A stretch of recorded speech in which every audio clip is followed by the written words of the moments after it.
আসসালামু আলাইকুম রহমতুল্লাহ।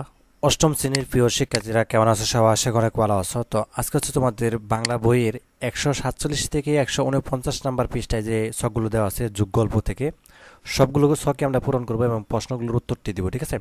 তো এখানে দেখো 6.2.2 গল্পের গঠন বুঝি, অর্থাৎ যোগ গল্প থেকে কিছু প্রশ্ন দেওয়া আছে। কাহিনী কি নিয়ে কী কী ঘটনা আছে বা কোন কোন চরিত্র আছে, লেখকের দৃষ্টিভঙ্গি কী, এগুলো আমাদেরকে লিখতে হবে। দেন হচ্ছে আমরা 6.2.3 জীবনের সাথে গল্পের সম্পর্ক খুঁজি। তো এখানে 100 থেকে 150 শব্দের মধ্যে কিছু প্রশ্নের উত্তর দিতে হবে। তো এখানে 4টি প্রশ্ন দেওয়া আছে, আমি দেখেছি। তো 4টি প্রশ্ন উত্তরটি তুমি কীভাবে লিখবে সেগুলো আমি তোমাদেরকে দেখাচ্ছি। তো নমুনা উত্তর তো প্রথম হচ্ছে আমরা এই ছকটা পূরণ করি, ঠিক আছে? 6.2.2 গল্পের গঠন বুঝি। তো এখানে যেটি বলা আছে দেখো, যোগ গল্পটি ভালো করে পড়ো। তো তোমার কাজই হচ্ছে কি ভালো করে পড়তে হবে যোগ গল্পটি। তো তারপর নিচের প্রশ্নের উত্তর দাও। তো কাজটি প্রথমে নিজে করো এবং পরে সহপাঠীদের সাথে আলোচনা করে প্রয়োজনে সংশোধন করো, ঠিক আছে? তুমি যদি কোনো প্রশ্নের উত্তরটি ভুল হয়ে যায়, এটি কিন্তু সংশোধন করতে পারবে আলোচনার সাপেক্ষে সহপাঠীদের সঙ্গে আলোচনা করে, ঠিক আছে? তো যা হোক, এখন দেখো কাহিনী কি নিয়ে কী কী ঘটনা ঘটেছে। তো আমরা এখন পূরণ করবো এই ছকটা। তো চলো আনসারটা দেখা যাক। তো এখানে খেয়াল করো কাহিনী কি নিয়ে। তো গরিব প্রজাদের শোষণ নিয়ে কাহিনী রচিত হয়েছে, ঠিক আছে? অর্থাৎ যুগল্পে তোমরা কিন্তু দেখেছো যে মূলত যোগ দ্বারা যে যোগ যে একটি কমন একটি ডায়লগ ছিল, যে ছেলে বলছিল যে বাবা তোমাকে যোগে খেলো, তুমি কি টের পেলে না? টের পেলে কি আর বুঝতে রক্ত খেতে দিতাম? তো বিষয়টি হচ্ছে এরকম যে গরিবের রক্ত কিন্তু বড় লোকরা চুষে খাচ্ছে। তো এর প্রেক্ষিতে আসলে এখানে বলা আছে যে গরিব প্রজাদের শোষণ নিয়ে কাহিনী রচিত হয়েছে, ঠিক আছে? তো তারপর কি কি ঘটনা ঘটেছে? তো ঘটনা অনেকগুলো ঘটেছে। তো তুমি দিতে পারো যে মহাজন প্রজার মধ্যে সম্পর্ক এবং ক্ষুধা দরিদ্র, শিক্ষার আলো থেকে বঞ্চিত সমাজচিত্র। তো এইসব ঘটনা ঘটে গেছে, ছোটো ছোটো করে লিখবে। এবং কোন কোন চরিত্র আছে, তো চরিত্রগুলো আমরা এখন দেখি। যেমন উসমান, ঠিক আছে, মাজো বেবি, ওয়াজেদ চৌধুরী, ইউসুফ, তোতা, টুনি, করিম গাজী এবং কি নবু খা, ঠিক আছে?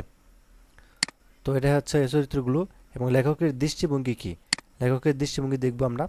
তো লেখক মূলত সমাজের নির্যাতিত শোষিত শ্রেণীর উপর শোষকের নির্যাতনের দিকটি তুলে ধরেছেন, ঠিক আছে? তো এইভাবে হচ্ছে ছকটা পূরণ করে ফেলবে। তো এখানে দেখো আমাদেরকে যেটি বলা আছে 6.2.3 জীবনের সাথে গল্পের সম্পর্ক খুঁজি। তো এখানে যুগ গল্পের আলোকে কিছু প্রশ্ন দেওয়া আছে কয়েকটি, ঠিক আছে? এবং 100 বা 150 শব্দের মধ্যে প্রশ্নের উত্তর প্রস্তুত করো এবং পরে সহপাঠীদের সঙ্গে আলোচনা করে প্রয়োজনে নিজের উত্তর সংশোধন করো। তো এক নম্বর প্রশ্ন দেখো কি বলেছে, কৃষক কৃষক ওসমানের জীবনের আনন্দ ও বেদনার কয়েকটি দিক তুলে ধরো। অর্থাৎ কৃষক যুগ গল্পে যে কৃষক রয়েছে ওসমান, এই ওসমানের আমাদেরকে কিছু আনন্দ মুহূর্ত একই সাথে কি তুলে ধরতে বলা হয়েছে, বেদনা। তো আমরা হচ্ছে এই ছকটা এখন পূরণ করবো। তো চলো আনসারটা দেখা যাক। আনসারটা হচ্ছে আমরা এইভাবে দিতে পারি। তো এখানে খেয়াল করো নমুনা উত্তরপত্র। এক নাম্বার যে কৃষক ওসমানের জীবনের যেমন আনন্দময় দিক আছে তেমনি বেদনার দিকও রয়েছে, যদিও তার জীবনের আনন্দের চেয়ে বেদনার বাগই বেশি। তার জীবনের আনন্দময় দিক হলো কি, পারিবারিকভাবে ওসমান বেশি সুখী, ঠিক আছে? তো একটা দিতে পারো। এবং অভাব দরিদ্র পীড়িত সংসারের মাঝেও তার স্ত্রী, ঠিক আছে, স্ত্রীকে আমরা তো প্রতিপারায়ণ হিসেবে দেখতে পাই। এবং সে যখন পচা পানিতে পাট কাটতে যায় তখন মাধবী তার পিঠে তেল মালিশ করে দেয়, ঠিক আছে? এটা কিন্তু তার একটা আর এই পর্যন্ত দিতে পারো। যেহেতু ছকগুলো খুব ছোটো ছোটো, তোমাকে এই পর্যন্ত লিখে সখী পর্যন্ত সখী পর্যন্ত লিখবে। লেখার পরে হচ্ছে তুমি যেহেতু বেদনার কয়েকটি দিক তুলে ধরতে বলা হয়েছে, তো একটি দুটি দিক তুলে ধরবে। এবং অন্যদিকে তার জীবনে দুঃখের বার ছিল এক প্রকট, সামাজিক শোষণের বেড়াজাল তার জীবনে অসহায় হয়ে পড়েছিল। মহাজনের শোষণ নিষ্পীষণে তার জীবন বিষাদময় ছিল, সে তার ফসলের ন্যায্য অধিকার পায়নি। তো এখানে অনেকগুলো দিক তুলে ধরা আছে। তো তুমি হচ্ছে 2-3টা পয়েন্ট এখানে দিয়ে দিবে, তাহলেই হয়ে যাবে।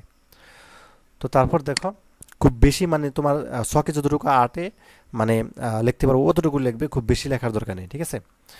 তো তারপর দেখো 2 নাম্বার, 10 বছর বয়সেই তো তার পিতা ওসমানের সঙ্গে কাজ করে, এ ব্যাপারে তোমার মতামত কি, ঠিক আছে? অর্থাৎ আমরা যুগল্পে দেখেছি যে 10 বছর বয়সী তোতা তার পিতার সাথে ওসমানের সাথে কিন্তু কাজ করে, ঠিক আছে?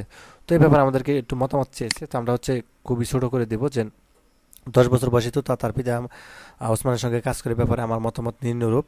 তো তার যে সমাজের জন্ম সেটি একটি শোষণ জর্জরিত সমাজ। তো ক্ষুধা দরিদ্র পীড়িত সমাজে ক্ষুধার অন্ন জোগাতেই পরিবারে হিমশিম খায়, ফলে দরিদ্র পীড়িত পরিবারের ছেলে মেয়ে শিক্ষার আলো থেকে বঞ্চিত হয়। তো তাই স্কুলে ভর্তি হলেও ঠিকমতো পড়তে পারে না। তো পিতা ওসমানকে সাংসারিক ও কৃষিকাজে গিয়ে সাহায্য করে। এই পর্যন্ত দিলে হবে, আর লেখার দরকার নেই। ঠিক আছে। তো তারপর দেখো আমরা 3 নম্বর প্রশ্নের উত্তরটি দেখবো যে রক্ত চুষা খাইছে অজম করতে দিব না, যা থাকি কপালে। কে কেন বলেছে ব্যাখ্যা করো। ঠিক আছে, এই কথাটা আসলে কে বলেছেন এবং কেন বলেছেন ব্যাখ্যা করতে বলেছে। তো উসমান, এখান থেকে দেব কথাটি বলেছেন উসমান। ঠিক আছে, এই কথাটি বলেছেন কে?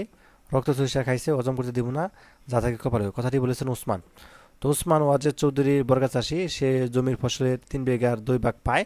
তো একবার জমির বন্দোবস্তর কথা বলে জমির মালিক ওয়াজেদ চৌধুরী উসমানের টিপসই নিয়ে রাখে। তো ফসল তোলার সময় ওয়াজেদ চৌধুরী লোক 2 ভাগ দাবি করলে উসমান এর কারণে জানতে চায়।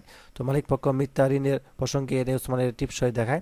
তো এতে কিন্তু উসমান ক্ষিপ্ত হয়ে তীব্র প্রতিবাদ জানায়, বলে রক্ত চুষা খাইছে অজম করতে দিব না, তা থেকে কপালে। ঠিক আছে। তো তারপর দেখো সর্বশেষ 4 নম্বর প্রশ্ন আমাদেরকে যেটি বলা হয়েছে, যুগগল্পে লেখক সমাজের কোন বিষয়ের দিকে ইঙ্গিত করেছেন? এই কাহিনীর সঙ্গে বাস্তব জীবনের কোনো সাদৃশ্য তোমার চোখে পড়ে কিনা। তো দেখো, যুগগল্পে লেখক সমাজের উচ্চ শ্রেণীর দ্বারা নিম্ন শ্রেণীর উপর শোষণ অত্যাচারের দিকটি প্রতীক রূপে দেখতে চেয়েছেন। এরূপ বহু শোষণ নির্যাতনের ইতিহাস আমাদের সমাজে বিদ্যমান। ঠিক আছে। তো আমাদের গ্রামের অগুর চক্রবর্তী বিশিষ্ট আহ, জুতোদার মহাজন, তো তিনি গ্রামের গরিব প্রজাদের সাহায্যের নামে তাদেরকে চড়া সুদে ধার দেন। তো পরবর্তী সুদের টাকা শোধ করতে করতে কৃষকের নাজেহাল অবস্থা হয়ে যায়। ঠিক আছে। তো তুমি হচ্ছে সংক্ষিপ্তভাবে তুলে ধরবে, তাহলেই হবে।